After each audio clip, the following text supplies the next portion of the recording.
Queridos amigos y amigas, un grato placer estar con ustedes el día de hoy y una semana más en la cual vamos a, espero, aprender, sentir el espíritu y poder reafirmar los testimonios y eh, todas las experiencias bellas que tenemos con este libro maravilloso que es el Libro de Mormón.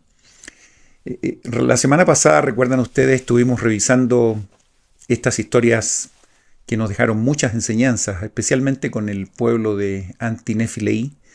Hablábamos de por qué tenían ese nombre, también hablamos de las promesas y los convenios que ellos se autoimpusieron incluso, de poder dejar estas armas y enterrarlas en la profundidad de la tierra para que no volvieran a tomarlas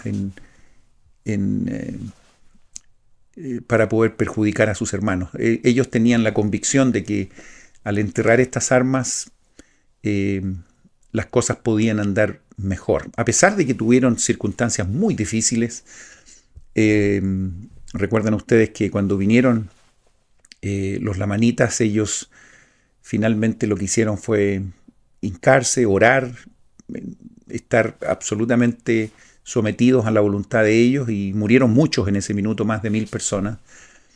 Pero eso produjo un cambio también en la gente que vino a matarles, y más del número que murieron fueron los que se convirtieron finalmente al ver esa actitud del pueblo de Amón, como lo conocemos ahora. Esto también nos lleva a nosotros a poder saber que hay armas que también podríamos eventualmente enterrar en nuestras propias vidas y poder demostrarle a Dios que no queremos hacerle daño a nuestros hermanos.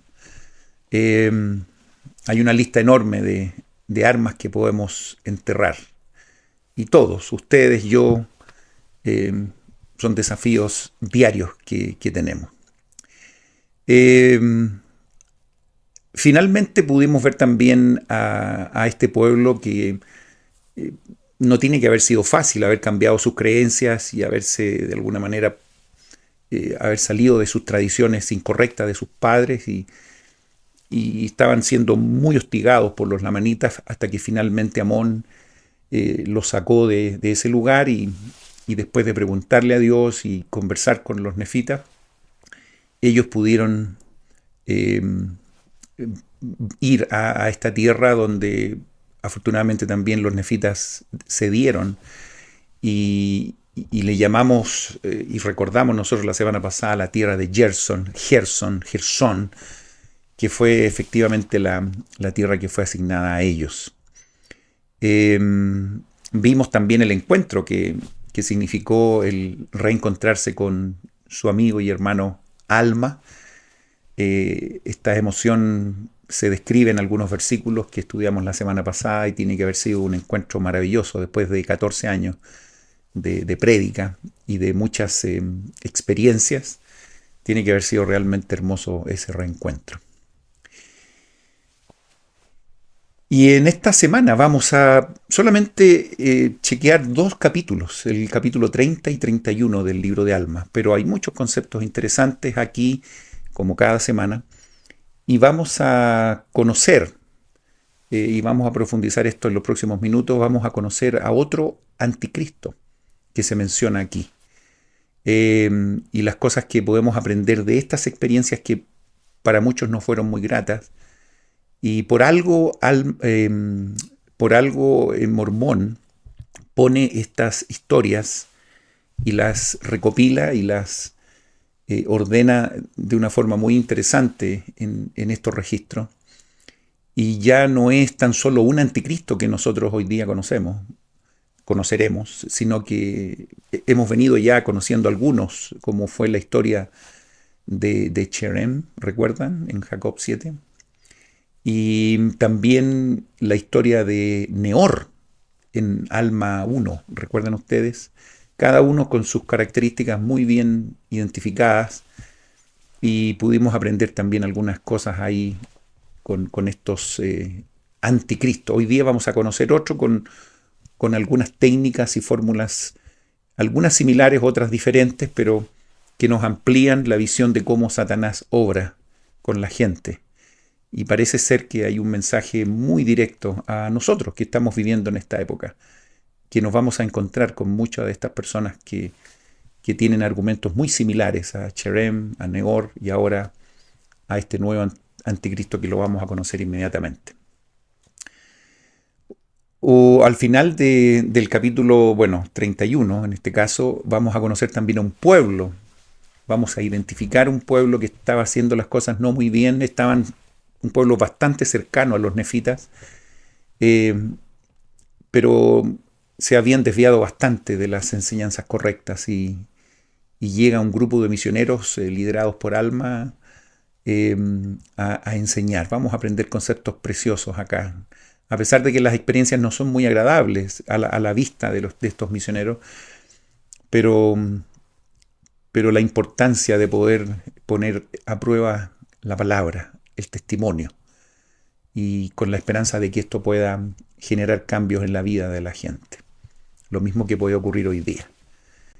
Un placer para mí estar cada semana. Como ustedes saben, mi nombre es Luis Calquín y feliz de poder compartir con ustedes estos análisis de este maravilloso libro, el Libro de Mormón, otro testamento de Jesucristo.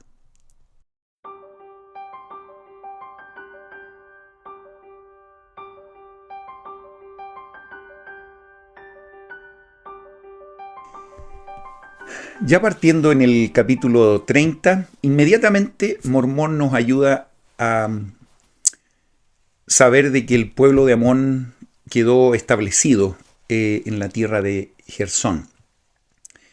Y también los lamanitas fueron arrojados del país. Y la gente comenzó a sepultar a sus muertos. La semana pasada revisamos de las terribles guerras que ocurrieron, muy grandes, y hubieron muertos que ni siquiera los contaron. De hecho, en el versículo 2 así lo constata. No fueron ni siquiera contados. Pero también fueron muchas pérdidas nefitas, no tan solo lamanitas.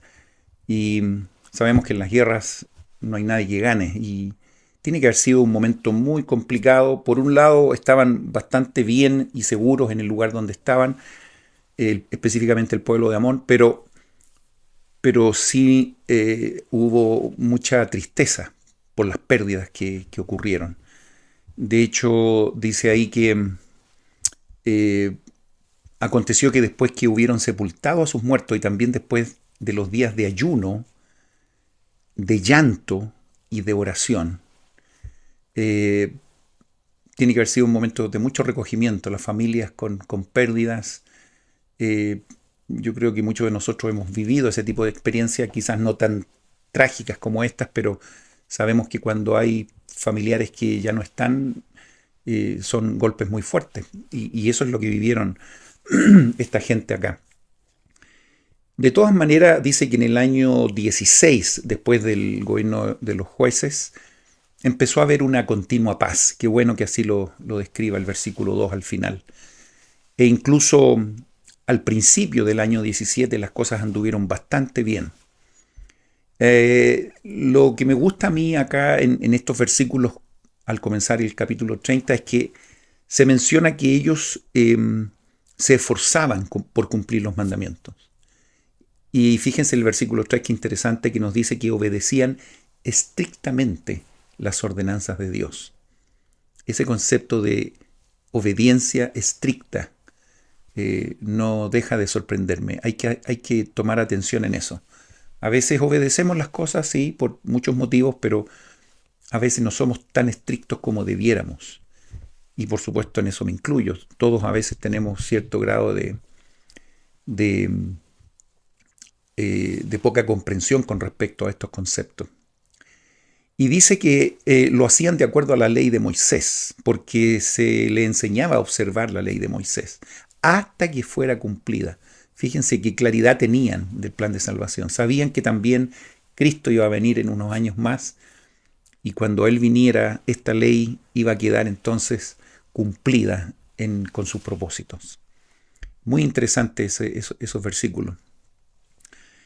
Bueno, decía que mucha paz se vio en estos años, al comenzar incluso el año 17, pero al final de este año apareció algo que vale la pena y así Mormón lo entiende y comparte con nosotros estos acontecimientos.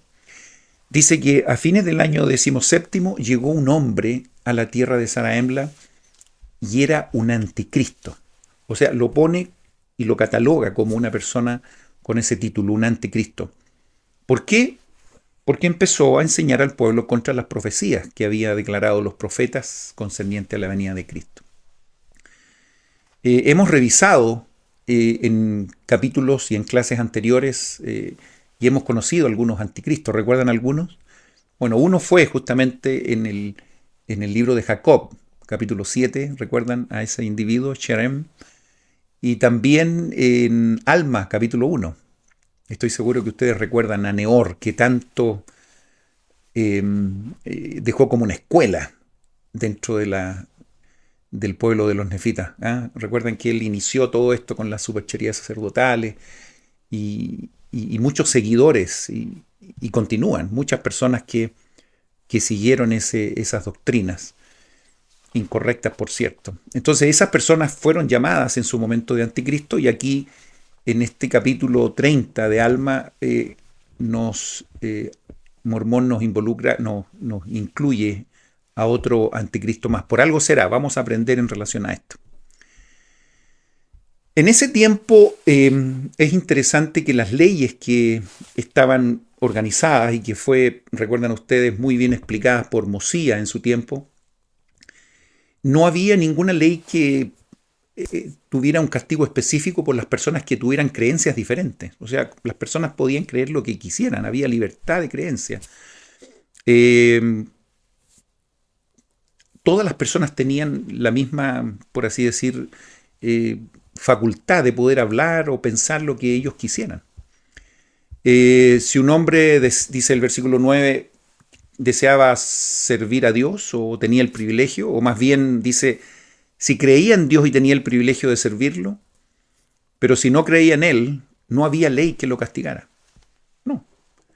O sea, cualquier persona podía creer lo que estimase conveniente. Sin embargo, si habían elementos concretos, si ellos ejercían ciertas conductas que eran contrarias a las leyes, en ese tiempo, entonces, por supuesto, sí que ahí eran castigados, como en cualquier lugar. Porque también tenían la ley que la tenían muy clara. Versículo 10 habla en relación a eso, que ustedes lo pueden revisar. Después dice, aprovechando que estamos hablando de esto, en el versículo 11, que había una ley de que todos los hombres debían ser juzgados según sus delitos. Sin embargo, no había ninguna ley contra las creencias de un hombre, lo que hablábamos recién. Todos estaban en una posición de igualdad, o sea, cualquiera podía pensar lo que ellos quisieran y la vida continuaba perfectamente. Pero si alguien cometía algún ilícito o algo, por supuesto eran castigados. Entiendo que Mormón pone muy claro este concepto acá porque, por supuesto, podía aparecer cualquier persona enseñando cualquier doctrina, pero por supuesto recuerden que cuando ya la gente comenzaba a blasfemar y a hacer todo este tipo de cosas que estaban incluidas en las leyes, recuerden que en la ley de Moisés también estaba ese tipo de pecado, incluso había una ley muy dura con respecto a la blasfemia. Estábamos hablando de que incluso podían ser juzgados a muerte cuando esto ocurría. Entonces, de repente podría haber alguien que tuviera ciertas conductas y que se pasara para el otro lado, pero sin embargo era importante saber que nadie era juzgado simplemente por las cosas que creía.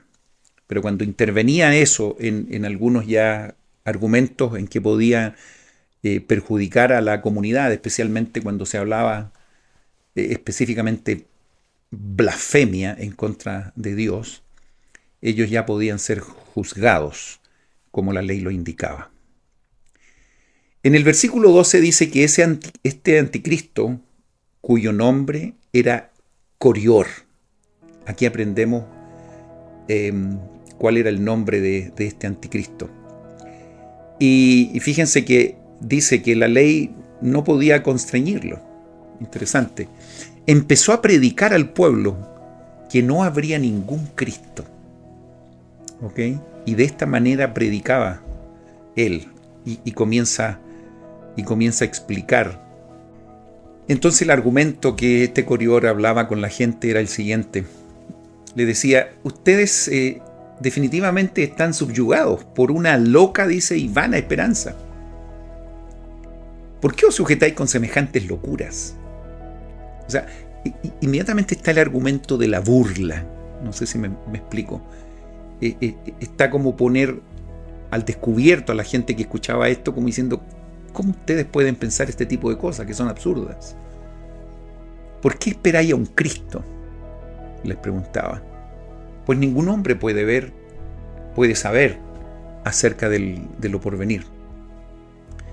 Entonces continúa este argumento. Y aquí estas cosas que llamáis profecías, decía él, que decís que las transmiten los santos profetas, he aquí, no son más que insensatas tradiciones de vuestros padres.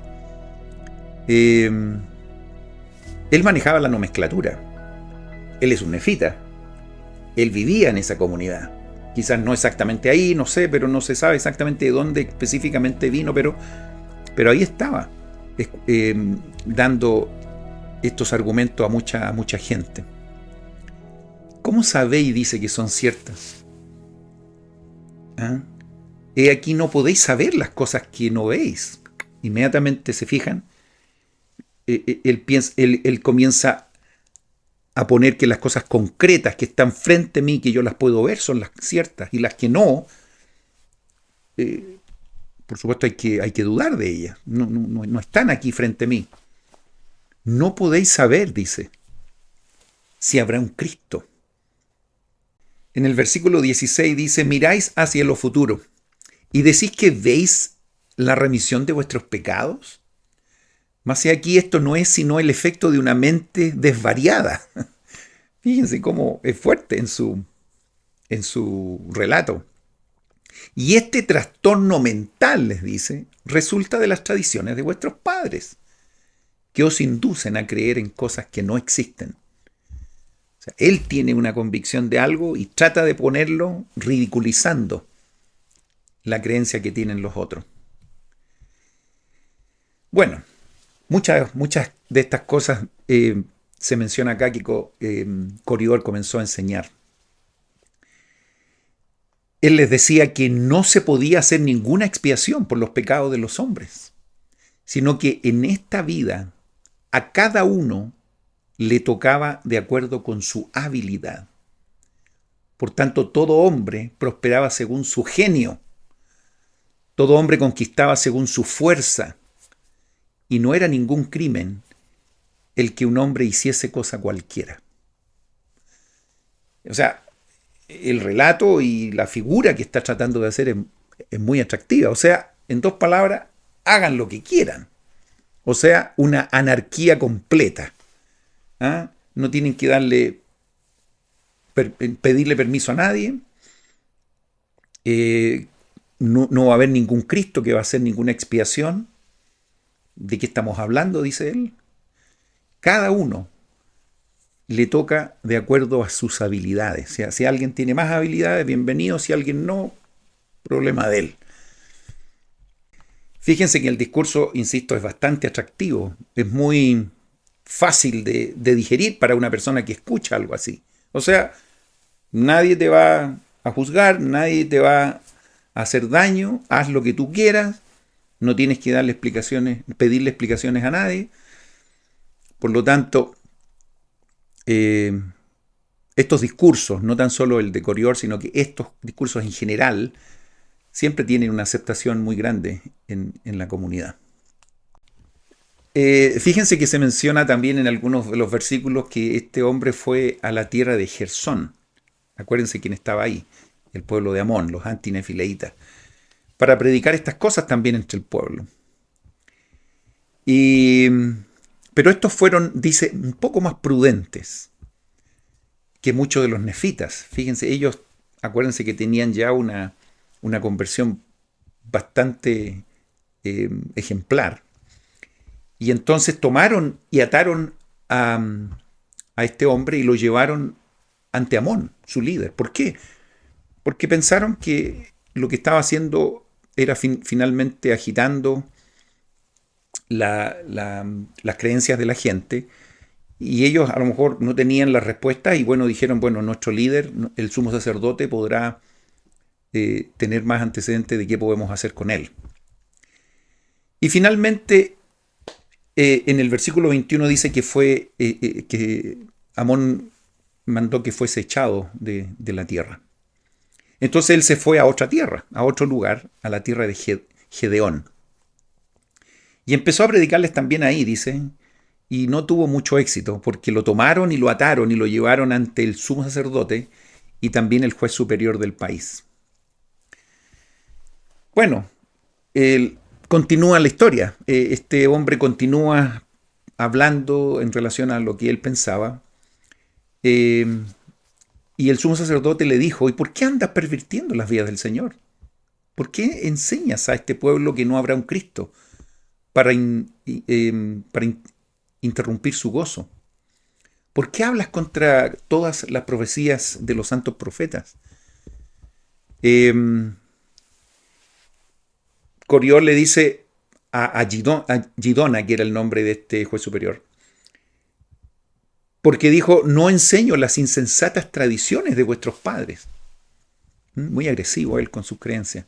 Y porque no enseño a este pueblo a subyugarse bajo las insensatas ordenanzas y prácticas establecidas por antiguos sacerdotes, para usurpar, dice, el poder y la autoridad sobre ellos, y para tenerlos en la ignorancia. Ustedes pueden leer los detalles y los versículos que están contenidos ahí entre el 19, 20, 21, etcétera, hasta el 23. Incluso le dice Coriol, ¿decís que este es un pueblo libre? He aquí os digo que se hallan en el cautiverio. Fíjense cómo toma esto, porque se supone que donde hay reglas, donde hay mandamientos, donde hay sugerencias de lo alto, finalmente, decía Coriol, esta es una prisión. A la gente la tienen aprisionada. ¿Cuántas veces nosotros hemos escuchado los mismos argumentos? Ustedes son miembros de la Iglesia de Jesucristo, o antiguamente llamados los mormones. Pero ustedes no pueden hacer esto, otro. O sea, son esclavos, son personas que están completamente restringidos en sus movimientos. Es un argumento que no es menor, especialmente cuando viene de afuera.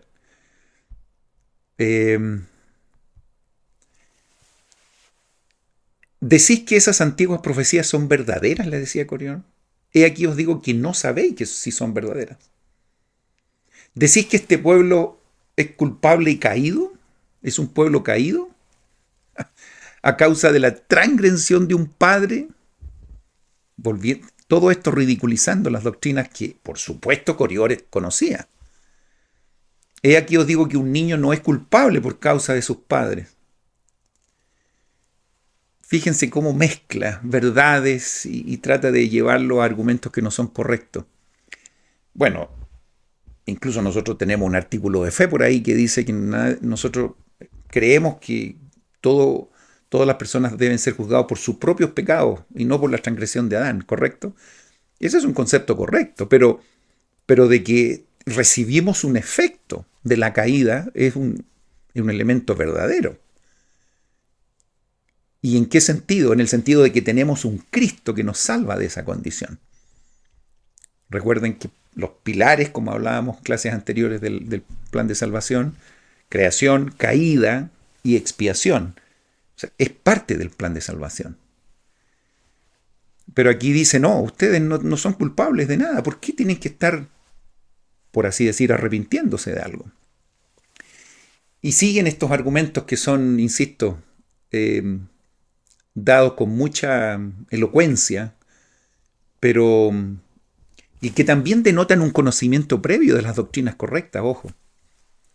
Por eso es tan dañino cuando uno de los nuestros, por así decir, se aparta de las cosas correctas, porque usa estos argumentos y los tuerce para poder engañar a la gente. También decís que Cristo vendrá, mas he aquí os digo que no sabéis si habrá un Cristo. Le pone eso como algo concreto. No sabéis que si habrá un Cristo. En el 27, y si lleváis a este pueblo, dice Corior, en pos de las insensatas tradiciones de vuestros padres y conforme a vuestros propios deseos, y los tenéis sometidos como si fueran el cautiverio, para saciaros, y aquí viene una acusación bastante fuerte, para saciaros del trabajo de sus manos, de modo que no se atreven a levantar la vista con valor, ni se atreven a gozar sus propios derechos y privilegios. Derechos y privilegios. ¿Han escuchado eso? Incluso en la política se escucha mucho eso. Estas cosas son mis derechos, son mis privilegios, y se exigen muchas veces cosas que yo no sé de dónde están. Las cosas hay que ganárselas. Me imagino que es lo que pensamos. Entonces esta persona dice, ustedes tienen sus privilegios, tienen sus derechos. Y esta gente está restringiendo ese tipo de beneficios que ustedes tienen por naturaleza. Es un argumento muy interesante y fácil de seguir. ¿Por qué? Porque bienvenido sea. Si hay beneficios, ahí podemos estar. Dice el 28, fíjense qué interesante, sí, no se atreven a hacer uso de lo que les pertenece. En la política escuchamos esto todos los días. Esto me pertenece, esto me lo robaron. Una vez estaba escuchando la entrevista de unas personas que entraban a un supermercado a robar, a saquear, cuando habían algunas movilizaciones. Y le preguntaban a una persona por qué hacía esto. Bueno, yo, dice, voy a buscar lo que me pertenece. ¿Quién le pertenece? ¿La leche? ¿El pan? ¿El arroz? ¿Cuándo compró eso? Pero porque le habían metido en la mente de que parte de esas riquezas son de todos. Entonces yo voy a buscar lo mío, digamos. El problema es que se olvidó de pasar por caja para pagarlas, digamos. Eso en todos lados yo siempre he sabido que se llama robo, digamos. Sin embargo, ellos le nombran de una manera diferente. Pero interesante cómo Corior comienza a poner en la mente de la gente pensamientos que son absolutamente contrarios a los que está relacionado con el Evangelio. Cuando hacen cosas que son incorrectas, Corior decía, claro, porque es probable que ofenderán a algún ser desconocido que dicen que es Dios. Un ser que nunca ha visto ni conocido, que nunca existió ni existirá. Él lo pone como cosas concretas. Dios que nunca ha existido, no existe ahora ni existirá. Una negación completa de lo que se supone que nosotros sabemos que es verdadero. Esa era parte de su discurso. Ahora dice, cuando el sumo sacerdote y el juez superior vieron la dureza de este hombre y de su corazón, digamos, incluso vieron que vilipendiaba, específicamente dice ahí el versículo 29, el nombre de Dios, no quisieron responder a sus palabras. No sé si les ha pasado a ustedes que de repente llega un punto en que escuchamos tantas cosas incorrectas que a veces lo único que vale la pena es quedarse callado, es no argumentar, porque no tiene sentido. Finalmente hicieron que fuese atado y lo entregaron en manos de los oficiales y lo enviaron a la tierra de Saraemla. O sea, finalmente llegó a la capital, digamos, donde estaba todo el gobierno central, para que allí compareciera ante Alma y ante el juez superior que gobernaba todo el país. Primero quiero hacer un punto aquí en el versículo 30, porque cuando fue llevado a Alma y al juez superior, dice, continuó del mismo modo lo había hecho en la tierra de Gedeón. Y prosiguió, dice, hasta blasfemar. Ahí está entonces. Empezó a hacer este tipo de cosas que, por cierto, eso ya era algo punible, digamos. Algo que generaba y que podría traer una consecuencia legal. Y prorrumpió, dice, en palabras muy altaneras delante de Alma. Ya estaba él con mucha confianza en sus argumentos y vilipendió a los sacerdotes, a los maestros, dice, acusándolos de desviar al pueblo en pos de tontas tradiciones de sus padres, a fin de hartarse con el trabajo del pueblo. Fíjense, les decía, ustedes están ahí aprovechándose de la gente. Claro, porque podría haberlo visto él en un edificio adecuado, con ropas adecuadas, porque era el líder del país, digamos. Entonces, es muy fácil juzgar y decir, claro, ustedes a lo mejor se están aprovechando de los diezmos, de las donaciones, de todo lo que el pueblo está haciendo y ustedes aquí poco menos que no están haciendo absolutamente nada. Una acusación no menor. Es interesante ver cómo Alma le responde a esto. Y fíjense que aquí podemos ver que él era una persona que tenía conocimiento, sabía y probablemente se conocían, no lo sé. Pero el versículo 32 dice, tú sabes, le dice Alma, que no nos aprovechamos del trabajo de este pueblo. ¿Ok? Tú sabes, o sea, le da a entender de que él no puede desconocer esto. Pues si aquí yo he trabajado, dice Alma, desde el principio del gobierno de los jueces hasta ahora, con mis propias manos, para mi sostén, a pesar de mis muchos viajes por el país para declarar la palabra de Dios a mi pueblo. Me recuerdo exactamente estas palabras cuando fueron mencionadas, por ejemplo, por el rey Benjamín. ¿Recuerdan ustedes? Que él también decía, yo he estado todos mis días trabajando y sirviendo a ustedes, y lo decía en ese discurso maravilloso. Estoy seguro que si él lo dijo a tanta gente era porque era 100% verdadero y no había ninguna mentira en sus palabras. Y aquí Alma le dice, tú sabes que yo no me aprovecho de la gente. Y aquí también quiero hacer un pequeño paréntesis con respecto a la iglesia de Jesucristo de los santos de los últimos días. Y qué maravilloso es saber que en la iglesia de Jesucristo no existe un clero pagado. Y esto es muy interesante también, porque la gente que trabajamos en la iglesia, que tenemos ciertos llamamientos o ciertas responsabilidades, lo hacemos simplemente por el testimonio que tenemos. No hay una recompensa monetaria, no ganamos dinero por esto. No voy a hablar de mí, pero ustedes pueden ver sus propias experiencias y de aquellas personas que conocen, que están alrededor de ustedes, sus obispos, sus presidentes de estaca, sus líderes. Ellos no reciben ningún sueldo por lo que hacen. Y donan su tiempo con mucho amor, con mucha dedicación, y eso tiene un doble valor. Porque la única razón que nos mueve a hacer esto es porque amamos a la gente y queremos ayudar en esta obra y amamos a Dios. Diferente es cuando alguien recibe un sueldo por predicar, digamos. Estamos hoy día en este mundo en presencia de muchos momentos, personas, circunstancias en que eso ocurre y podemos nosotros calificar qué pasa con uno y con otro. Pero en la iglesia de Jesucristo es interesante saber de que no hay un clero pagado. Dice, pues si aquí yo he trabajado, dice Alma, desde el principio del gobierno de los jueces hasta ahora. O sea, él algo tenía que saber con respecto a la vida que él llevaba. Y no había recibido ningún. De hecho, en el versículo 33 ahí lo dice, ningún cenine.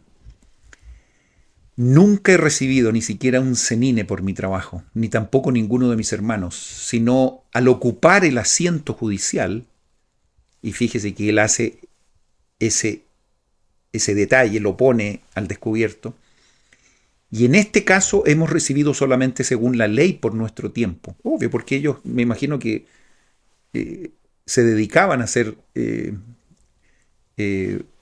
jueces superiores o jueces, etcétera, y por supuesto ellos recibían una compensación por las horas que ellos tenían que trabajar, pero eso no estaba relacionado con la prédica ni con el ser misionero y recibir un sueldo por eso.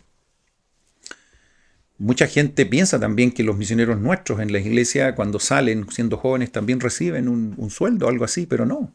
Aún los misioneros dedican 2 años de su tiempo. Y entonces ellos mismos se supone que deben tener lo necesario para poder sostenerse esos 2 años.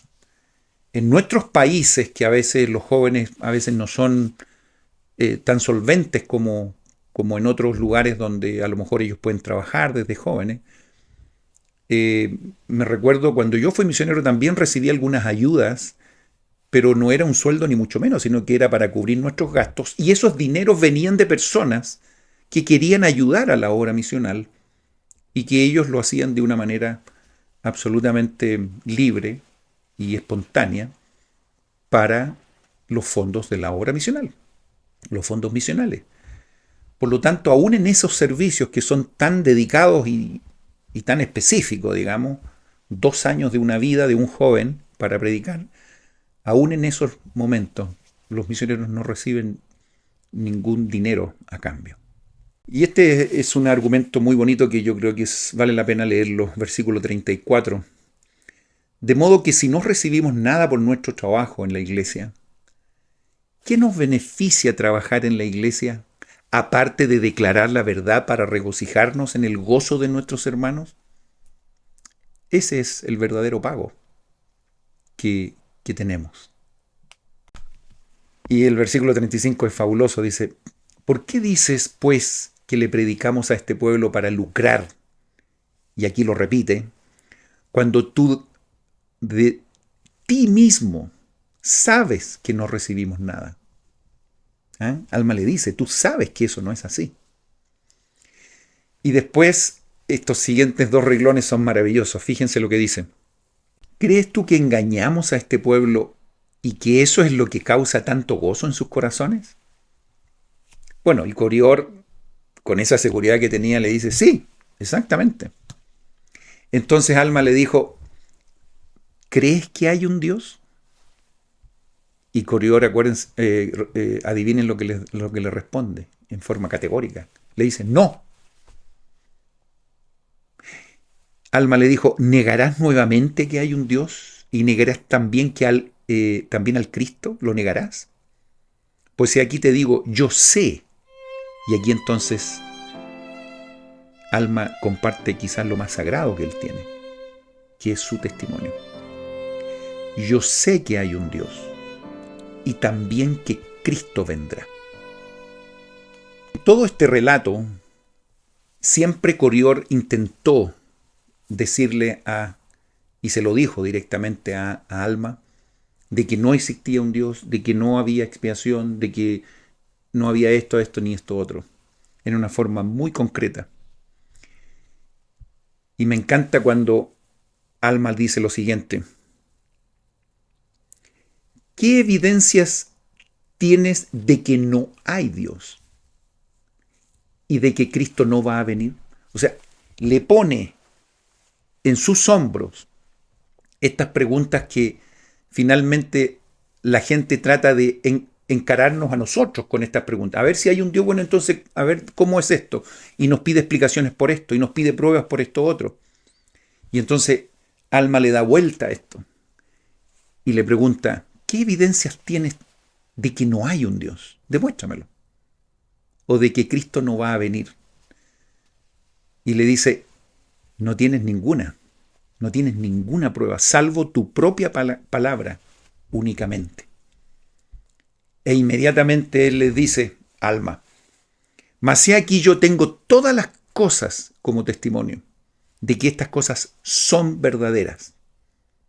Y aquí empieza un cúmulo de cosas. Y también tú tienes las cosas como testimonio. O sea, no tan solo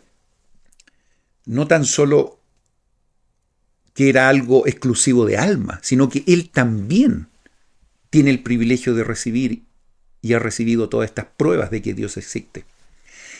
Repito, y también tú tienes todas las cosas como testimonio para ti de que son verdaderas. Y después les dice, ¿y las negarás? ¿Crees que estas cosas son verdaderas? Y ahí le deja eso, en una forma muy adecuada. Ahora, ¿por qué yo digo? Estamos con un personaje, Alma, que ha vivido, recuerdan ustedes, procesos muy interesantes en el desarrollo de su conversión a las cosas correctas. Recuerdan cómo él era antes cuando joven, después cuando se convirtió, todo lo que pasó en su proceso de arrepentimiento, después predicando el Evangelio, etcétera, etcétera.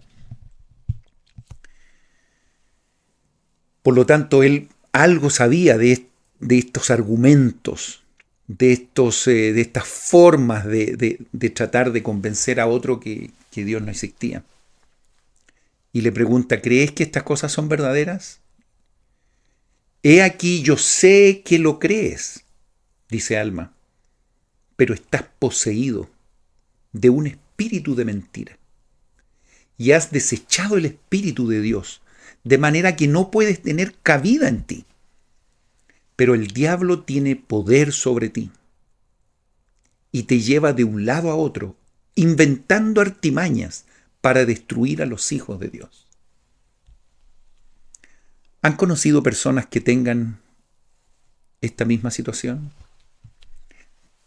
Personas que han desechado el Espíritu de Dios de manera que no puede tener cabida al Espíritu correcto. ¿Han conocido personas que uno puede ver que el diablo tiene poder sobre ellos? Bueno, es muy interesante ver cómo Alma dialoga con este Corior. Y aquí viene la carta perfecta de Corior. Él le dice a Alma, si me muestras una señal para que me convenza de que hay un Dios, sí, muéstrame que tiene poder, entonces quedaré convencido de la verdad de tus palabras. Ese otro padrón muy interesante. Bueno, si Dios existe, bueno, ¿por qué no se aparece? Si los ángeles existen, ¿por qué no viene un ángel y se aparece? ¿O por qué si Dios existe no ocurre este milagro? Y empezamos de alguna manera a desafiar a Dios en relación a lo que Él debería hacer para que yo me convenza de su existencia. Esto es absolutamente contrario al proceso normal de cómo una persona debe acercarse a Dios, que está relacionado con la fe, la humildad, la oración, cumplir los mandamientos y creer, que es lo que hemos hablado tanto en estas clases. O sea, aquí tenemos a un Corior que quiere eliminar todos esos escalones previos y simplemente le pide a un tercero que venga y me dé una señal para yo ahí creer. Qué fácil sería. Pero esa no es la manera. Incluso Alma le dice y le expone en relación a lo que él tiene. Alma le dijo, estoy en el versículo 44, ya has tenido bastantes señales, le dice. ¿Quieres tentar a tu Dios? Dirás, muéstrame una señal cuando tienes el testimonio de todos estos tus hermanos. Fíjense qué interesante también esto. Nosotros a veces estamos rodeados de personas que tienen el testimonio. A lo mejor nosotros todavía no lo hemos adquirido, pero tenemos el testimonio de ellos. Por eso es tan importante compartir el testimonio también a la gente. Y él dice, tú tienes el testimonio de todos estos tus hermanos y también de todos los santos profetas. Obviamente no lo escucha, no los ha leído, o no lo ha entendido, o no lo quiere entender.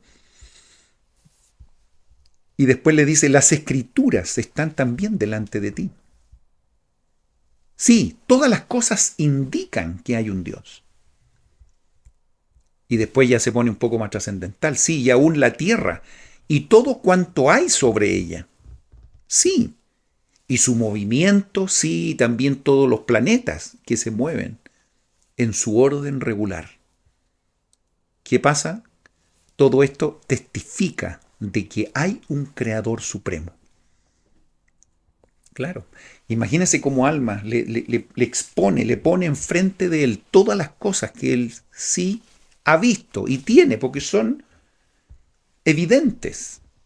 El testimonio de la gente, las escrituras y lo que está enfrente de ti, el mundo, la tierra, los planetas.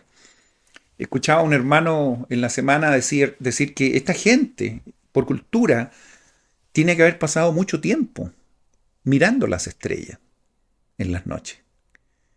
¿Ah? Preguntándose, estudiando con todas las herramientas, probablemente pocas que tenía, pero descubriendo cosas maravillosas en los cielos. En ese tiempo no había internet, ni Netflix, ni películas para matar, entre comillas, el tiempo. Ellos tienen que haber pasado mucho tiempo mirando el horizonte, el cielo, las estrellas. Por lo tanto, algo sabían de esto. Y no, yo creo que no había persona que no mirara hacia arriba y no pensara que detrás de todo eso había un ser supremo, un creador. Y Alma así lo hace, y así se lo pone a Corior. ¿Cómo me puedes decir que no hay un Dios? Mira todo lo que tenemos. Y todo testifica de un creador supremo. Y a pesar de esto le dice, andas desviando el corazón de este pueblo, testificándole que no hay un Dios. ¿Negarás todavía a pesar de todos estos testimonios? Y él le dijo, lamentablemente, vemos concretado lo que tenía en su mente y en su corazón. Coriol le dice, sí, negaré a menos que me muestres una señal. O sea, continúa siendo tan terco, pidiendo esta señal. Ay, ay, ay. Alma dice que está afligidísimo, muy afligido, por causa de la dureza de tu corazón, le dice. Y aún quieras resistir al espíritu de la verdad para que sea destruida tu alma. Incluso ahí le dice, mejor es que tu alma se pierda a que seas el medio de llevar a muchas almas a la destrucción. ¿Han escuchado esas frases anteriormente? Claro. Yo me recuerdo, por ejemplo, cuando un Nefi iba a buscar las planchas de bronce. Y un ángel vino y algo le dijo a Nefi. Mejor que un alma se pierda, una persona se pierda antes que una generación degenere en la incredulidad. Aquí con palabras un poco diferentes, pero el mismo concepto. Por tanto dice, si vuelves a negar, le dice Alma, he aquí Dios te herirá a fin de que quedes mudo, para que nunca más abras la boca para engañar otra vez a los de este pueblo. Corior le dijo inmediatamente, fíjense, no niego, dice, la existencia de un Dios, mas no creo que haya un Dios. Y también que tú no sabes que hay un Dios. Y a menos que me muestres una señal, sigue con esto, no creeré. No, Corior, esa no es la manera. No. El creer es un acto, primero es un don de Dios, que para que uno pueda beneficiarse, uno tiene que ser humilde, tiene que tener una disposición diferente a la que este hombre, Corior, tenía. Creer, insisto, es uno de los dones más maravillosos y que nos puede cambiar nuestra vida. Y lo he repetido en muchas clases para atrás. El solo hecho de creer. ¿Cómo será que incluso personas han sido sanadas? ¿Recuerdan ustedes? Incluso en la época del Salvador, siempre se apunta por tu fe, porque crees, esto será dado. ¿Ah? Hace poquito hablábamos de Lamoni y su esposa, y que hablábamos de este concepto de la creencia y de que cuando uno cree, ¡pum!, se abren las puertas del cielo. Y uno empieza a entender cosas realmente maravillosas. Cosas que no va a entender si uno cierra esas puertas de la creencia. Cuando uno es Bueno, obviamente, incrédulo, cuando uno no tiene fe. ¿Y qué es lo que es fe? Les comento que la próxima clase vamos a hablar mucho de este tema. Y que es una de las clases más maravillosas y capítulos preciosos del libro de Mormón que estoy seguro que ustedes han estudiado, han leído y esperamos aprender cosas preciosas en relación a este concepto específico de la fe en Jesucristo. No se pierdan cuando hablemos del capítulo 32 de Alma. Entonces él decía, bueno, si me muestras una señal, ahí sí que creeré. No, no, no, no. Esa no es la manera.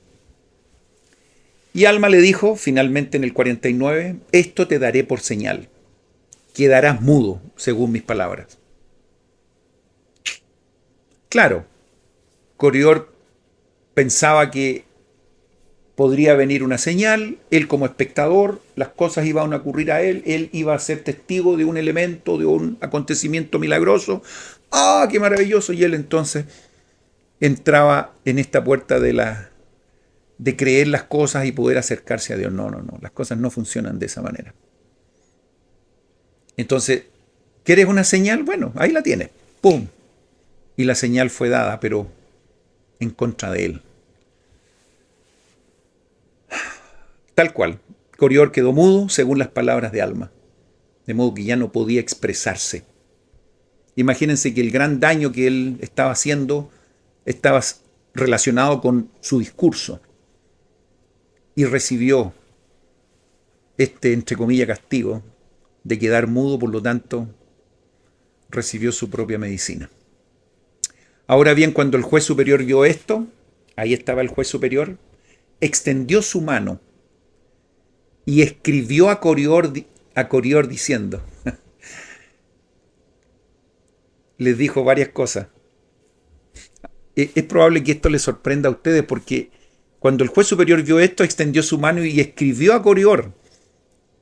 Cuando yo leía esto, decía, bueno, ¿y por qué le escribió siendo que él había quedado mudo? O sea, podía escuchar, podría habérselo dicho nomás. Pero bueno, aquí estamos hablando de un juez superior. Estábamos hablando de Alma que estaba ahí y esta persona que, entre comillas, estaba siendo acusado por algo, no lo sé, o por último, estaban en un pequeño juicio en relación a ver si él estaba cometiendo algún delito o no. Entonces, en todas las cosas legales, entiendo que deben ser también muy formales. Entonces, tiene sentido cuando este juez superior va y escribe para que quede constancia de lo que efectivamente él estaba haciendo con Corior. Y les dice en estos escritos que le da como sentencia, no sé si sentencia, pero para que quede claro lo que está pasando, ¿estás convencido del poder de Dios? Y después le da otra pregunta, ¿en quién querías que Alma te manifestara su señal? Lo que les hablaba hace un par de minutos. ¿Quería que fuera otro y tú ser testigo nomás? ¿Querías que afligiera a otros para mostrarte una señal? He aquí te ha mostrado una señal. ¿Y ahora disputarás más? Quedó registrado el juez superior dándole esas palabras a Corior. Dice, sé que estoy mudo porque no puedo hablar y sé que nada sino el poder de Dios pudo haber traído esto sobre mí. Sí, y yo siempre he sabido que había un Dios. Ah, mire qué entretenido. Es lo que le había dicho justamente Alma hace un par de minutos atrás. Tú sabes esto, tú sabes esto. Y él ahora reconoce que sí sabía que había un Dios. Pero, y esto parece que se repite en muchos anticristos, lo vimos también en otros anticristos que revisamos anteriormente en el libro de Mormón, dice, he aquí, me ha engañado el diablo. Y hay un reconocimiento de que efectivamente había sido engañado por el diablo. ¿Y por qué? Dice, apareció en forma de ángel. Ah, interesante. O sea que podemos ver que Satanás incluso puede aparecer como un ángel de luz. Y me dijo, ve y rescata a este pueblo, porque todos se han extraviado en pos de un Dios desconocido. Y él dice, pero no hay un Dios, sí. Y me enseñó lo que había que decir. Y he enseñado sus palabras y las enseñé porque deleitaban la mente carnal. Le decía yo anteriormente que este discurso era muy fácil de recibir. Y las enseñé hasta que hube logrado mucho éxito, al grado que realmente llegué a creer que eran ciertas. Claro, se convenció. Se convenció a lo mejor que eran verdaderas, cosas que por supuesto no lo eran. Ustedes leen, por favor, yo estoy leyendo algunas frases nomás de los versículos, estoy en el 53. Cuando hubo expresado esto, dice el 54, le suplicó a Alma que rogara a Dios para que le fuese quitada la maldición. Claro, obvio, ya tenía el problema con él. Y él dijo, así como pedí una señal, puedo pedir ahora que me la saque y ya el problema no lo tengo. Más le dijo Alma, si te fuera a quitar esta maldición, de nuevo volverías a desviar el corazón de este pueblo. Por tanto, hágase contigo según la voluntad del Señor. Alma, como un profeta, él podía saber exactamente lo que estaba ahí en el corazón de Corior y el cambio, digamos, la vuelta de su habla no iba a cambiar su corazón ni su mente, iba a continuar haciendo lo mismo. Pero lo concreto es que la maldición no fue quitada de Corior, versículo 56. Por lo tanto, podríamos nosotros suponer que en realidad su corazón no había cambiado. Claro, estaba siendo presa de algo que le estaba ocurriendo, pero aquí podemos ver que un milagro o una prueba o una señal no necesariamente cambia el corazón de una persona. El milagro realmente se produce cuando comienzan los cambios de corazón. Y aún sin ver ninguna señal, sin ver un ángel, sin ver un gran milagro frente a nuestros ojos, ¿no? El milagro puede producirse simplemente estar leyendo una escritura y estar sintiendo el Espíritu Santo en nuestro corazón. El versículo 56 les reitero que no fue quitada esa maldición y lo echaron fuera, dice, y andaba de casa en casa, Corior, mendigando sus alimentos. Ahora, la situación que ocurrió ahí fue publicada para toda la gente del país, por cierto, porque había mucha gente probablemente que había recibido su mensaje y a lo mejor hasta le había creído. Y entonces se envió una proclamación para todo el pueblo para que supieran exactamente lo que había ocurrido. E incluso en esta proclamación se dijo, bueno, si necesitamos arrepentirlo por algo, hagámoslo luego, para que no tengamos la misma suerte que Corior. Me imagino que ese mensaje caló muy hondo en la tierra, en el pueblo donde él había hecho su trabajo. Todos se convencieron, dice el versículo 58, de la iniquidad de Corior. Y nuevamente se convirtieron al Señor. Qué bueno que eso sea así. Y esto dio fin a la iniquidad de Corior, que Corior promulgó. Bueno, es muy interesante que porque él andaba mendigando comida por todos lados, dice que aconteció, dice el versículo 59, que mientras iba entre el pueblo, sí, entre unos que se habían separado de los nefitas y había tomado el nombre de soramitas por ser guiados por un hombre llamado Soram. Y mientras iba entre ellos, he aquí, lo atropellaron y lo pisotearon hasta que murió. Aquí tenemos el fin. Lamentable, miserable, incluso podríamos decir triste, por cierto, de un anticristo. Ahora los detalles de su muerte no lo sabemos, no sabemos si exactamente fue esto voluntario, involuntario, fue un accidente, pero bueno, él falleció en estas circunstancias como lo describe el versículo 59. Y aquí podemos ver una conclusión, unas frases que nos deben llevar a meditar. Y justamente Mormón pone estas frases o al comienzo o al medio de un relato o al final de un relato, para que nosotros entendamos cuáles son las enseñanzas de estas historias. Dice así el versículo 60, y márquenlo. Y así vemos el fin de aquel que pervierte las vías del Señor. Y así vemos que el diablo no amparará a sus hijos en el postrer día, sino que los arrastra aceleradamente al infierno. Es una fuerte declaración. Ahí entonces tenemos el fin de Corior, lamentable, pero hay un patrón ahí que hay que revisar.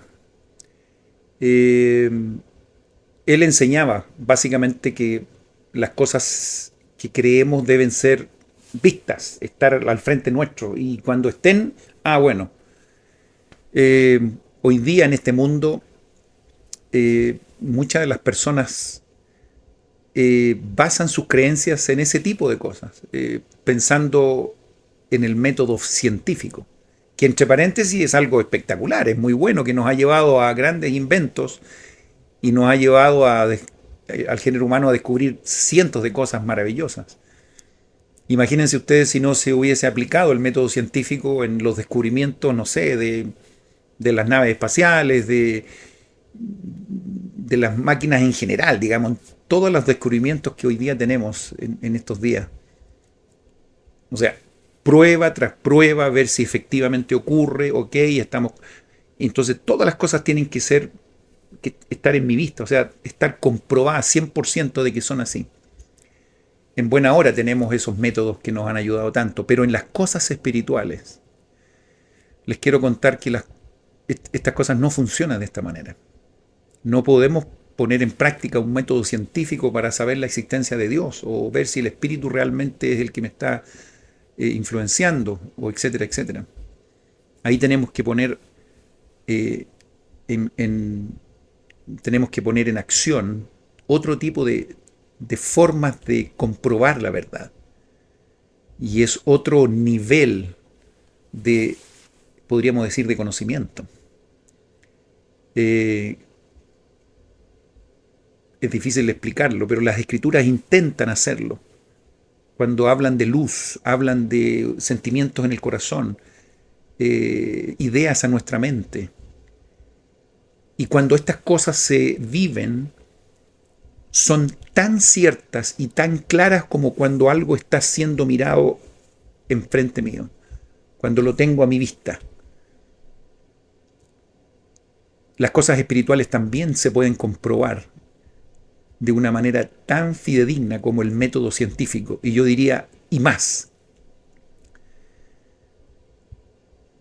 No puedo dejar de recordar el discurso, y ya lo mencioné en un momento en una de las clases, en un discurso de final antes de que muriese el Elder McConkie.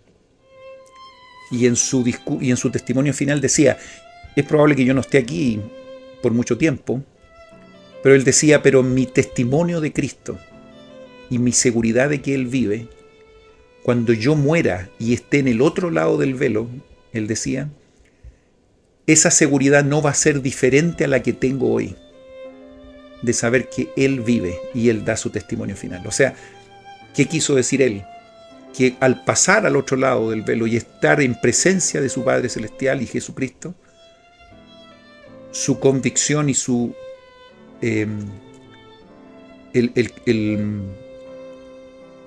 la claridad de su testimonio no iba a cambiar, porque él hoy tenía esa seguridad completa.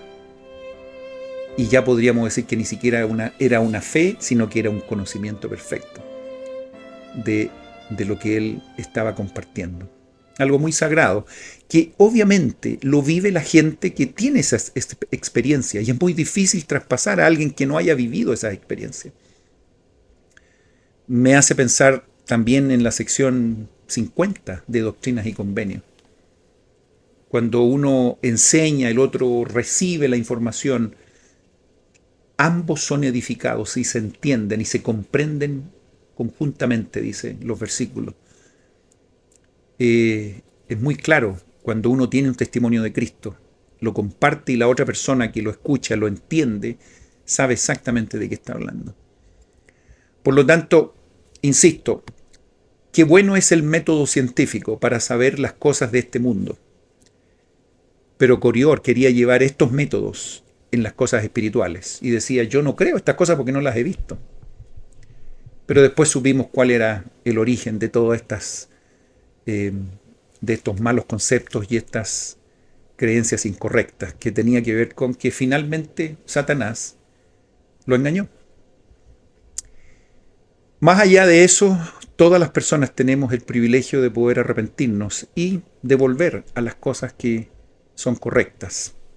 Y parece ser que en el caso de Coriol, él, a pesar de de las señales que pidió y las pruebas y lo que ocurrió, de acuerdo al relato, vemos que eso lamentablemente no fue así. Al final del relato de Coriol se vio que él había estado en un lugar donde estaban los soramitas, en la cual el que lideraba ese pueblo era un tal Soram. Fue ahí entonces donde lo arrastraron, ocurrió este accidente, no sé los detalles, y finalmente murió. Y esto nos da pie para recordar, porque ese nombre de los soramitas me suena, lo he escuchado en otro momento, y quizás podemos ir a los primeros versículos del del libro de Jacob, en el capítulo 1, y nos vamos a dar cuenta que cuando Nefi murió, recuerdan ustedes que quedó dividido, por así decir, en 7 pueblos diferentes, o denominaciones, o agrupaciones. Ustedes lo pueden chequear ahí en el capítulo 1 de Jacob. Y se mencionaban los lamanitas y los nefitas, ¿cierto? Pero en realidad fueron distinguidos así como para simplificar los pueblos que eran. Pero en realidad se llamaban nefitas, jacobitas, josefitas, soramitas, acuérdense de ese nombre, lamanitas, lemuelitas e ismaelitas.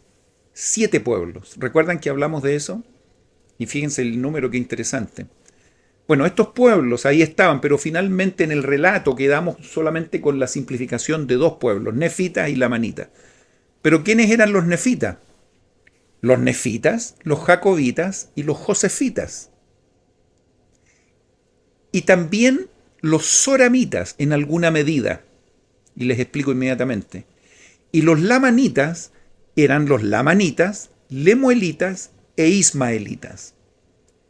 ¿Y por qué les dije que tuvieran atención con los soramitas? Porque en realidad ellos no eran descendientes directos de Leí. ¿Recuerdan Soram? ¿Quién era? Entonces estos soramitas, si bien es cierto, siempre se quedaron ahí en medio de ambas agrupaciones y siempre tenían cierta afinidad con los nefitas, por eso eran como contados con ellos. Pero fíjense qué entretenido que ya en este capítulo 31 de Alma vuelve a sonar estos nombres. Bueno, y aquí había un pueblo que se llamaban los soramitas, que era liderado por un hombre que se llamaba Soram. Todo esto de los nombres, acuérdense que también hablamos de que a veces estos nombres son puestos después que las historias se dan, para que de alguna manera podamos recordar estos nombres y que significan a veces siempre lo que son. Ocurrió un hecho interesante. Cuando ya Coriol murió ahí, todo lo que ustedes ya saben, Alma recibió una noticia de que los soramitas estaban pervirtiendo las vidas del Señor, este pueblo que se identifica. y que Zoram, su jefe, estaba endureciendo el corazón de los del pueblo a que se postraran ante ídolos mudos, su corazón empezó nuevamente a afligirse a causa de la iniquidad del pueblo. Bueno, Alma no salía de un problema y venía otro a invadir sus días, pero siempre él con el ánimo de ayudar a la gente. Y él como un gran profeta, como un líder extraordinario de este pueblo, él quería el bienestar de todos y sabía que algo ahí podía ocurrir. Es muy interesante aquí.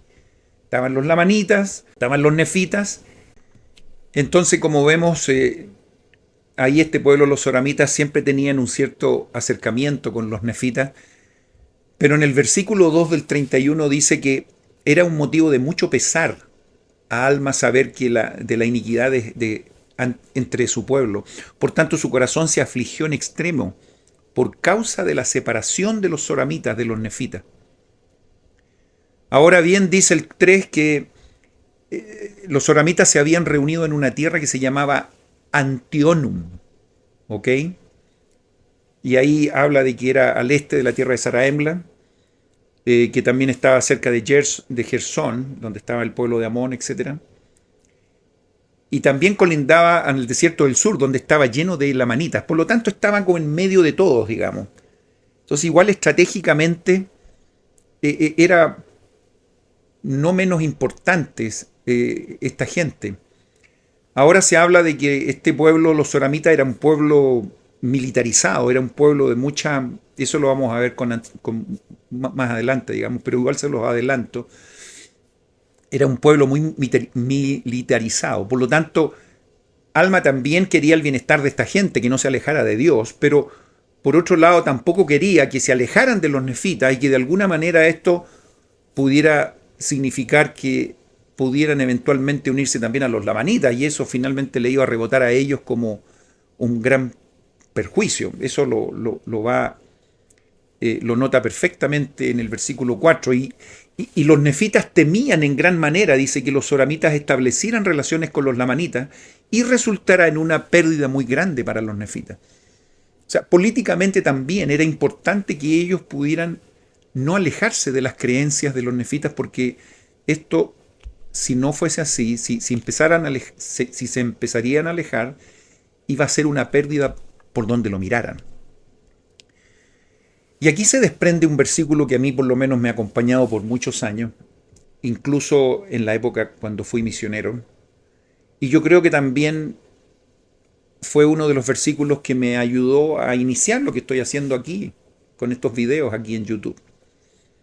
La importancia que tiene esto que estamos haciendo, el poder traspasar nuestras palabras, nuestras creencias, nuestras vivencias a otras personas.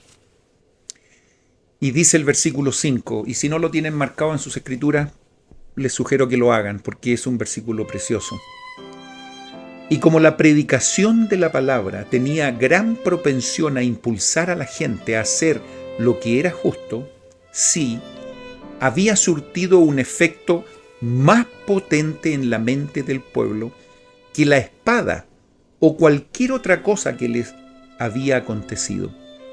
Por tanto, Alma consideró prudente que pusieran a prueba la virtud de la palabra de Dios. Qué maravilloso versículo. Y qué bien lo entendía Alma. Y qué bien lo entendía Amón y sus hermanos y todos aquellos misioneros que habían tenido experiencias extraordinarias. El poder y la virtud de la palabra de Dios. El poder transmitir estos conceptos a otras personas y que esas personas puedan recibir la influencia del Espíritu Santo y puedan sentir que estas palabras son correctas. Si esto, como siempre lo digo, guardando las proporciones, estas palabras que el hermano Calquín tiene en estos videos para cada uno de ustedes, y en alguna persona puede recibir estas palabras y junto con ellos recibir la influencia del Espíritu Santo, el milagro se ha producido. Y esto es lo mismo que ustedes pueden hacer con otras personas, con sus familias, con sus vecinos, con aquellos que les rodean. Esto es más poderoso que incluso la espada, como aquí dicen. El pueblo de Amón lo entiende muy bien, porque de hecho enterró estas espadas y estas armas para poder, con sus ejemplos, decirle a la gente, el camino no va por aquí, sino que va por ser humildes, ser serviciales, es tratar de hacer el bien a la gente que está alrededor mío. Entonces, si esto puede hacerse a través de nuestro testimonio, es lo más importante y es lo más extraordinario que podemos hacer. Tan así era importante que Alma consideró prudente llamar a algunos hermanos, a algunas personas cercanas que habían tenido y que eran muy expertos en esto de predicar el Evangelio. Y fíjense ustedes el equipo maravilloso que Alma formó. Tomó a Amón, a Aarón, hermano de Amón, Obner, y dejó a Imni en la iglesia de Zarahemla. Me imagino que era el más pequeño, lo dejó liderando la iglesia en Zarahemla y tomó a los otros 3 hermanos, Alma. Pero también llevó consigo a Amulek, fíjense, medio ejército maravilloso. ¿Recuerdan a Amulek, su compañero de misión? Y a Sesrom. ¿Recuerdan a Sesrom? Sí. Este hombre que tuvo muchas experiencias hasta que finalmente se enfermó, recuerdan ustedes, y finalmente fue sanado. Bueno, él se integra como un misionero ahora en este grupo privilegiado para poder ir a hacer un par de milagros ahí con los soramitas. Y también llevó a 2 de sus hijos, dice Alma. Conozcamos entonces quiénes fueron estos 2 hijos de Alma que también fueron a esta misión con los soramitas. Primero les comento que el mayor de sus hijos no lo llevó, que se llamaba Elamán. ¿Okay? El hijo mayor no lo llevó me imagino que quedó con algunas responsabilidades especiales. Y los nombres que llevó consigo, los 2 hijos de Alma, eran Shiblón y Coriantón.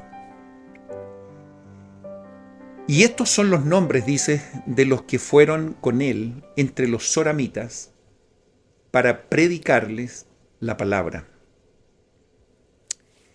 Entonces, si estamos revisando quiénes fueron ellos: Amón, Aarón, Obner, Amulek, Sesrom, Shiblón y Coriantón. 7. ¡Oh! ¡Qué coincidencia! 7 misioneros que acompañaron a Alma en este desafío realmente extraordinario.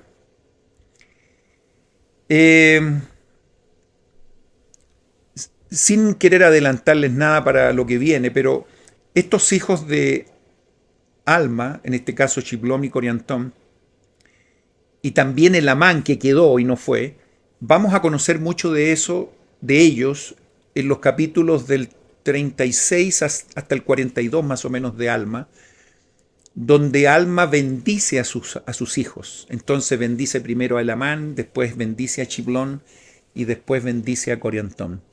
Y ahí, cuando bendice a Coriantón, nos enteramos de algunas cosas que no fueron muy agradables con él. Y les quiero comentar que en este caso no quiero desviar su atención, pero lo vamos a ver. Pero ocurrieron cosas no muy agradables con Coriantón. Y esas cosas no muy agradables que ocurrieron fueron justamente en esta misión entre los soramitas. Por lo tanto, ocurrieron hechos muy tristes por un lado, pero también muy edificantes por otro. Pero vamos a ver los detalles cuando Coriantón reciba estas bendiciones de su padre Alma, por ahí por los capítulos del 39 al 42. Solamente un adelanto y se los voy a volver a recordar cuando estemos ahí, les voy a recordar este momento. Qué maravilloso grupo de misioneros, ¿no? Oh, cómo me habría gustado estar ahí en medio de ellos. Cómo podríamos haber aprendido de toda esta gente. Oh, imagínense, ahí estaba Amulek, Sesrom, Amón, Aarón. Oh, qué grupo más selecto de misioneros. Les quiero contar que los soramitas eran disidentes nefitas, ¿ok? Por lo tanto, les había sido predicada la palabra de Dios. Por cierto que sí. Fíjense que todas estas experiencias misionales, con excepción de los lamanitas, cuando fue Amón y sus hermanos, casi todas estas eran dentro de las tierras de los nefitas. O sea, muchos de ellos probablemente eran miembros de la iglesia, que se habían alejado, que eran personas que no estaban cumpliendo los mandamientos. Pero parece que los desafíos más grandes los tenían justamente con ellos, con personas que ya sabían de la verdad y que se habían alejado. Les recuerdo el caso de Amón y sus hermanos cuando fueron a predicar a los lamanitas. Ellos se convirtieron y llegaron a ser, perdonen las comparaciones, pero mejor que los mismos nefitas. O sea, este pueblo de Anti-Nefileí, el pueblo de Amón, llegó a enterrar sus armas, hicieron sacrificios enormes, hicieron muestras de conversión que nunca se había visto. Y esto reitera el concepto de que cuando uno conoce las cosas, la verdad, ha sentido algo el espíritu y después se aleja, parece que nos ponemos mucho más duros y mucho más rebeldes de lo que alguien podría pensar. Estos soramitas, que eran nefitas disidentes, habían caído en grandes errores, dice, pues no se esforzaban por guardar los mandamientos de Dios ni los estatutos según la ley de Moisés. O sea, estaban completamente apartados, ni tampoco observaban las prácticas de la iglesia, de perseverar en la oración y súplicas a Dios diariamente, para no entrar en tentación. Parece que ellos se habían relajado un poco, no seguían mucho las instrucciones de los líderes, y parece ser que esto hizo que ellos comenzaran a hacer cosas que realmente eran muy lejanas a lo que se supone que deberían hacer. Déjenme contarle una experiencia que escuché hace muchos años, que nos contó un hermano que había ocurrido en un barrio. Pero voy a ser sincero y podría ser que a lo mejor esa historia no sea real, no lo sé, pero como historia se puede aprender. Si fue real o no importa, digamos, pero fíjense cómo las cosas ocurren a veces en nuestra vida. En una oportunidad, un barrio normal estaba con su obispo, con sus consejeros, etcétera, y tenían una asistencia normal también. Y ocurrió que ellos en una reunión de obispado comenzaron a ver que la reverencia en la sacramental no era del todo buena. Y muchos niños gritando, caminando, corriendo, qué sé yo, y a veces, y en la Santa Cena especialmente, los movimientos seguían y no había una reverencia mínima. Entonces, en una forma de ayudar en esto, el obispo pidió alguna sugerencia de qué podían hacer para que fueran más espirituales. Y un hermano dentro del comité dijo, quizás podemos poner una foto de Jesucristo, dijo, ahí atrás en el púlpito, para que la gente vea de quién estamos hablando, digamos. Entonces alguien dijo, buena idea, qué sé yo, se vio y bueno, en un par de semanas había un cuadro al fondo de Jesucristo en la capilla. Entonces se supone que los hermanos se sentaban en la sacramental y miraban el cuadro de Jesucristo y decían, bueno, tenemos que estar más tranquilitos porque quizás estaban pensando en Cristo. Pero después vieron a las siguientes semanas que el cuadro no tenía mucha eficacia porque desde que llegaban ellos a la sacramental, el cuadro siempre estaba ahí. Entonces ya cuando tomaban la Santa Cena, ya el cuadro ya era parte de todo el cuadro, digamos, de toda la decoración de la capilla, por lo tanto no surtía ningún efecto. Entonces dijo, quizás no sea una buena idea. Pero otro hermano dijo, no, pero es que lo que podemos hacer, tuvo otra idea, podríamos poner unas cortinitas, dijo. Entonces cuando venga la Santa Cena, un hermanito puede abrir estas cortinas y ahí entonces van a ver el cuadro de Jesucristo. Entonces ahí van a mirar y van a quedarse probablemente más tranquilos. Ah, muy buena idea, dijo el otro hermano.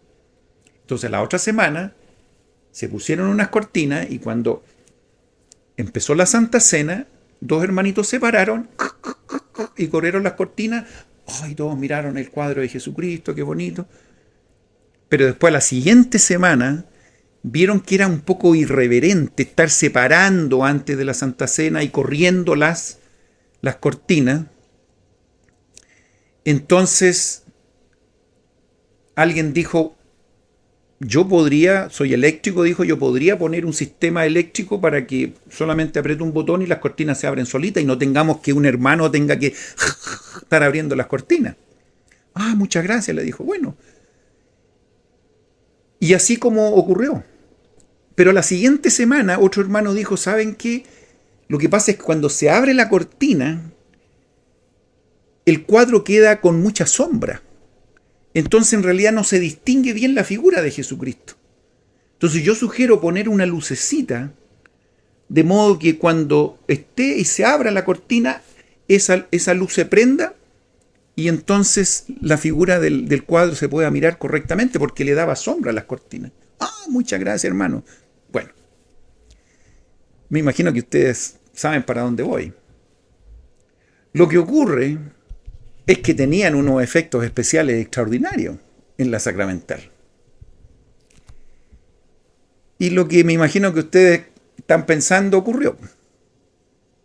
No sé si llegó el presidente del Estaca la siguiente semana o algún líder del área, no tengo idea.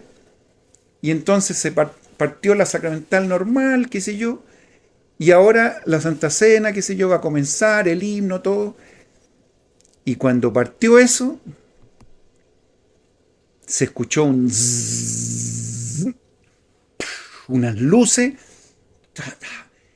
Y esto parecía algo, pero extraordinario. Y el hermano que estaba ahí presidiendo se dio vuelta y tiene que haber dicho, ¿y esto qué lo que? Dijo. Y los hermanos pensaban y estaban felices con toda esta idea.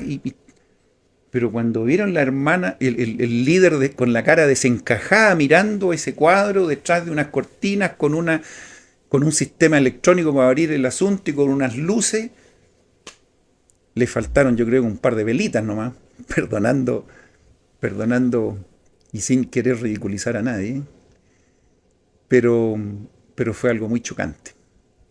Terminando la reunión, todos a la oficina, vamos conversando, y recién ahí los líderes se dieron cuenta, el obispo con muy buena intención, los consejeros, no tengo idea cuáles de los hermanos involucrados,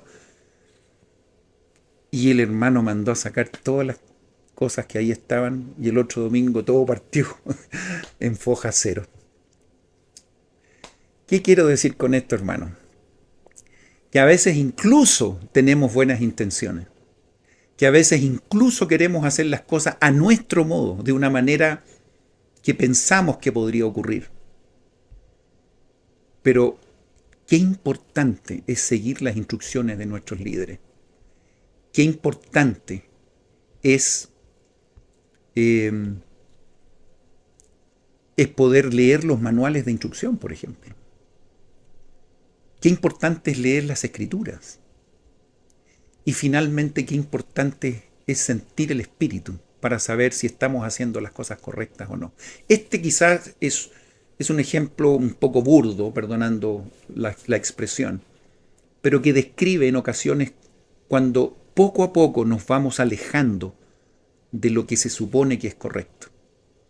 Y esto no tan solo a veces ocurre en una reunión sacramental, en algo tan sagrado como esto, sino que a veces ocurre en cómo, por ejemplo, repartimos o bendecimos la Santa Cena, que se incluyen demasiados ritos que no están en ninguna parte, pero que el hermano le dice al diácono que tiene que poner la mano derecha y la mano izquierda atrás, y tiene que caminar y tiene que ver.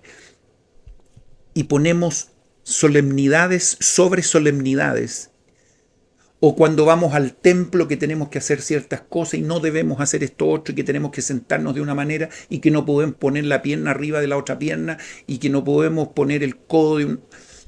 Ustedes saben, y me imagino que saben el espíritu y sienten el espíritu de lo que yo quiero decirles. Muchas veces los errores que se cometen dentro de la iglesia con este tipo de cosas es por solamente una escritura que aquí está. Y repito, estos versículos que describen exactamente cuáles a veces son los errores que nosotros podemos cometer. Lo que dice en el versículo 10. Ni tampoco observaban las prácticas de la iglesia de perseverar en la oración y súplicas a Dios diariamente para no entrar en tentación. La importancia de estar constantemente conectados con las cosas espirituales. Si somos líderes, conectados con aquellos que se supone que son mis superiores. Y seguir la línea de autoridad, de donde vienen las instrucciones, por supuesto, del Salvador. Esta es la iglesia de Jesucristo. Jesucristo tiene su profeta. Tenemos 12 apóstoles. Tenemos un maravilloso grupo de personas que son los 70, que van por todo el mundo ayudando en nuestras presidencias de áreas, por ejemplo.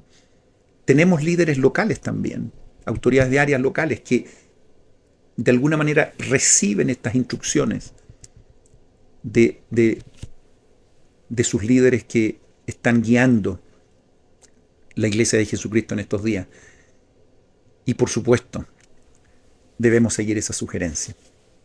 Parece ser que estos soramitas no habían tenido este cuidado y estaban haciendo cosas absolutamente diferentes a lo que se supone que debían hacer. Bueno, este grupo maravilloso de misioneros, estos 7 misioneros más almas, fueron a su tierra para predicarles la palabra. Ese fue el gran objetivo. Y no me imagino con una voz de reto o de juicio o de querer tratar de hacerlos sentir mal, sino que dejarles los principios correctos para que ellos pudieran sentir por el Espíritu qué es lo que deberían hacer. Y cuando llegaron a su tierra, aquí para su asombro, dice el versículo 12, hallaron a los soramitas que habían edificado sinagogas y que se congregaban un día a la semana, el cual llamaban el Día del Señor, y adoraban de una manera que Alma y sus hermanos nunca habían visto. Se habían encontrado con cosas que ni siquiera se imaginaban. Habían erigido, dice, en el centro de la sinagoga una plataforma que llegaba lo más alto de la cabeza, y en cuya parte superior solo cabía una persona. De manera que el que deseaba adorar tenía que ir y ocupar esta parte superior y extender las manos hacia el cielo y clamar en voz alta diciendo, y tenían una oración muy particular. Ustedes la pueden leer las veces que ustedes quieran, pero más o menos: Santo, santo Dios, dice, creemos que eres Dios y creemos que eres santo. Y fíjense qué más creían, un poquito diferente a lo que era lo correcto. Eso es un sarcasmo. Y que fuiste un espíritu, y que eres un espíritu, y que serás un espíritu para siempre. Bueno, ya podemos ver al principio de la oración que estaban absolutamente tergiversando la verdad. ¿Ah? Santo Dios, creemos que tú nos has separado a nosotros, decía ellos, de nuestros hermanos, y no creemos en la tradición de nuestros hermanos que les fue transmitida por las puerilidades de sus padres. Mas creemos que nos has escogido para ser tus santos hijos, y también nos has dado a conocer que no habrá Cristo. Muy grave. Esta oración incluía eso. Y parece ser que ellos se ponían en una condición superior a todos los demás. Mas tú eres el mismo ayer, hoy y para siempre. Sigue la oración. Y nos has elegido para que seamos salvos. mientras que a todos los que nos rodean son elegidos para que ser arrojados en la ira al infierno. Y por esta santidad, oh Señor, te damos gracias. También te damos gracias, dice, porque nos has elegido, a fin de que no seamos llevados en pos de las necias tradiciones de nuestros hermanos, etcétera, etcétera. Ustedes más o menos pueden vislumbrar el tenor de esas oraciones. Y de nuevo te damos gracias, dice el 18, porque somos un pueblo electo y santo. Ah, interesante. Y ese lo decía la persona que estaba arriba, después se bajaba él y venía otro. Y decía lo mismo, y después venía otro, y así sucesivamente. Terminaba el día, se iban todos para la casa y no se acordaban ni el nombre del que estaba ahí. Y después volvían a la otra semana y hacían exactamente lo mismo. Aconteció que después que Alma vio esto, dice, sus hermanos y sus hijos hubieran oído estas oraciones. ¿Qué piensan que pasó? Se asombraron sobremanera. He aquí cada uno iba y ofrecía esta misma oraciones, decía. Y en el nombre que daban a esto del sitio, bueno, para que ustedes ya lo sepan en términos de... para que manejen este argumento, esta historia, digamos, se llamaba Rameunton. Rameunton. ¿Ok? Así se llamaba el lugar donde estaba ese lugar de oración. Incluso dice que interpretado quiere decir santo púlpito. ¿Ok? ¿Qué les parece? ¿Qué les parece esa experiencia? Estos 7 misioneros más Alma mirando eso, yo no sé qué cara pusieron ellos. Y se supone que eran vecinos, digamos, eran personas que estaban con ellos, muchas veces cercanos a los nefitas, pero yo creo que con esta experiencia tienen que haber dicho, estas personas están muy lejos de lo que se supone que deberían estar. Y ahí entonces está también el riesgo de que se podían mezclar con los lamanitas, y eso sí sería una tragedia para todos. Bueno, el versículo 23 dice lo que les hablaba recién, de que claro, terminaban esas oraciones, se iban para sus casas y ya no hablaban más del tema. O sea, iban a hacer su oración y ya cumplían con lo que se suponía que era acercarse a Dios. Ay, ay, ay. El versículo 24 dice que la angustia de Alma se dejó ver. Se angustió su corazón, dice, pues vio que eran una gente inicua y perversa. Yo creo que no se los dijo, pero ahí está. Vio que sus corazones estaban puestos en el oro, en la plata y en toda clase de objetos finos. O sea, ellos también tenían sus prioridades en cosas que eran más bien de este mundo. Y también vio que por motivo de su orgullo, sus corazones se ensalzaban con gran jactancia. En contraposición a la oración que tenían los oramitas, a partir del versículo 26 hacia adelante, Alma eleva su voz hacia el cielo, dice, y exclama una serie de sentimientos y súplicas a su Padre Celestial. Hay una repetición de conceptos en términos de oh Dios, oh Señor, llamando la atención de su Padre Celestial para que pueda ayudarles y bendecirles en este desafío que están comenzando. Pero digo que en contraposición a lo que los soramitas hicieron y la forma como ellos oraban, fíjense la forma correcta como Alma se dirige a su Padre con tanta humildad, pidiendo lo que aquí se enumera, como digo, a partir del versículo 26. Dice, oh Señor, ¿hasta cuándo permitirás que tus siervos moren aquí en la carne para presenciar tan grave iniquidad entre los hijos de los hombres? Oh Dios, dice, te invocan y sin embargo sus corazones son consumidos en su orgullo, lo que les decía hace 2 minutos. El orgullo parece era el elemento que los hacía alejarse de lo correcto. Oh Dios, te llaman con su boca y a la vez que se han engreído hasta inflarse grandemente con las vanidades del mundo. Estaban muy preocupados de las cosas que tenían que ver con las riquezas, el dinero, las ropas costosas, los adornos, etc. Oh Dios mío, sus suntuosos vestidos, sus anillos, sus brazaletes, sus ornamentos, su oro, etcétera, etcétera.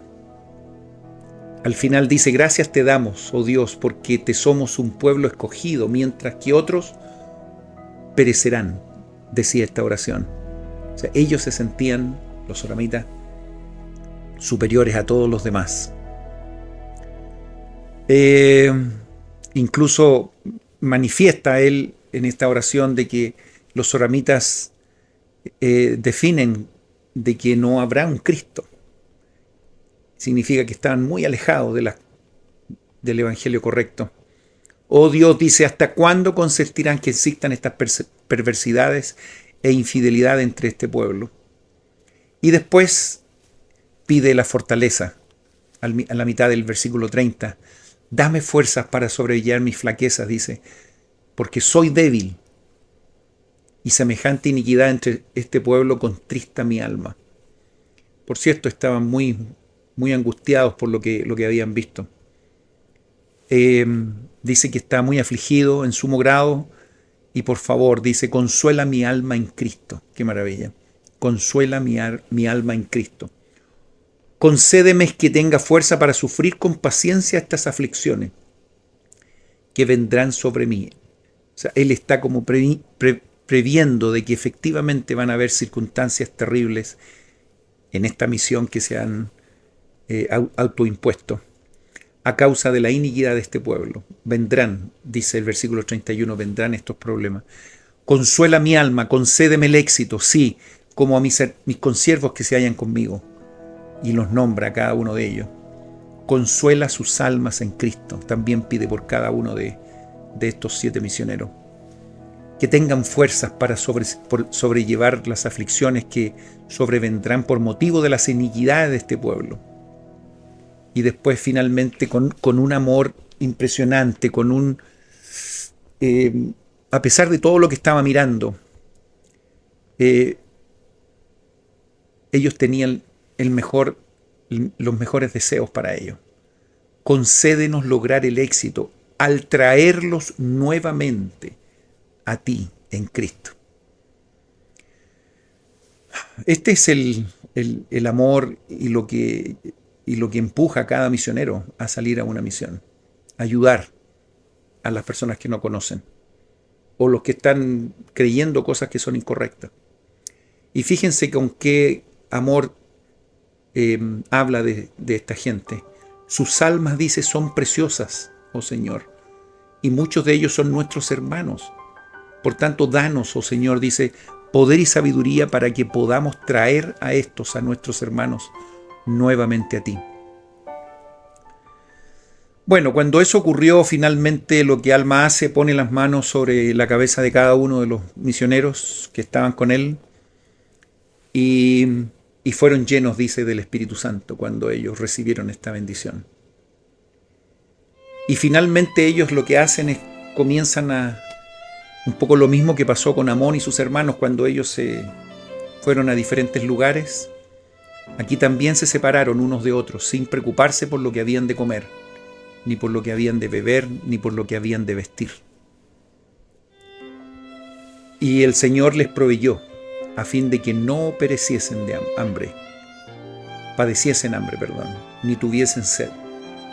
También les dio fuerza para que no padeciesen ningún género de aflicciones, que no fuesen consumidas con el gozo de Cristo. Fíjense qué interesante, que ese gozo de Cristo fuese mucho más de las pruebas que tuviesen. O quizás podríamos decir que ellos tenían la confianza que no iban a ser probados más allá de lo que sus fuerzas podían resistir. Y esto aconteció, según dice la oración de Alma, y esto porque oró con fe. Por supuesto que sí.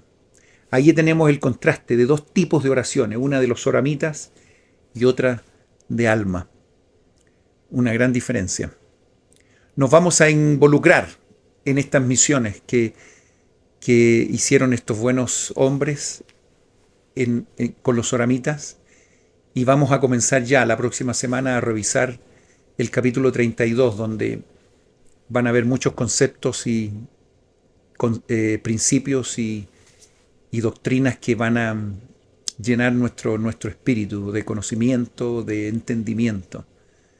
Si pueden estudiar un poco estos capítulos, sería maravilloso para que podamos juntos aprender la próxima semana con estos, con estos misioneros que van a tener unos desafíos interesantes con los soramitas, en la cual ellos pusieron su corazón en las riquezas, por otro lado despreciaban a los pobres, y probablemente va a ser un espectáculo que, ¿por qué no decir, hoy día estamos viviendo también en muchos lugares? Por algo tenemos estas historias en el libro de Mormón, porque nos quiere decir hoy día que son cosas exactas que estamos viviendo. Siempre los homenajes que yo hago al finalizar cada clase terminan en Mormón, en José Smith, por cierto, por haber traducido todo esto. Pero de las muchas enseñanzas que estamos aprendiendo, incluso con los ejemplos negativos, como lo hicimos hoy, en este caso con Corior, con este anticristo, que quería llevar a la gente a creer cosas que no eran las correctas, o a borrar de sus mentes o de sus espíritus las creencias correctas, que también eso es una técnica que Satanás usa.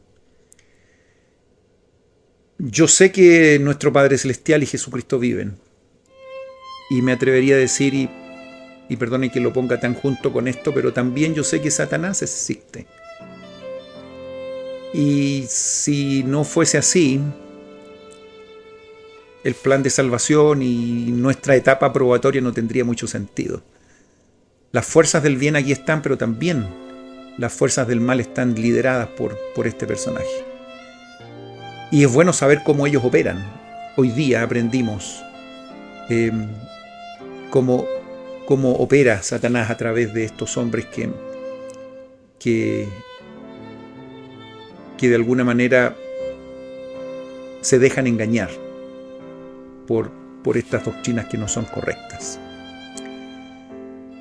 Les reitero, hermanos míos, la gran alegría que tengo de compartir estos conceptos con ustedes de este maravilloso libro. No es una bendición que muchos tienen, el poder conocer el libro de Mormón y poder compartirlo. Hay mucha gente que todavía necesita escuchar de estas enseñanzas. Y por qué no decir que ustedes pueden ser el vehículo para poder ayudar a mucha gente que no conoce estas verdades. Yo sé que este libro es un libro verdadero. No tengo duda que la Iglesia de Jesucristo de los Santos de los Últimos Días es la Iglesia restaurada sobre la tierra, que tiene las ordenanzas, el sacerdocio verdadero para poder llevarnos de vuelta a la presencia de nuestro Padre Celestial. No tengo ninguna duda que el presidente Nelson es el profeta que Dios tiene hoy día para que nosotros podamos escuchar sus consejos y acercarnos más a Cristo. Estoy muy contento de poder, como lo digo cada semana, de estar con ustedes y poder compartir estos versículos, estos capítulos que están tan llenos de cosas maravillosas.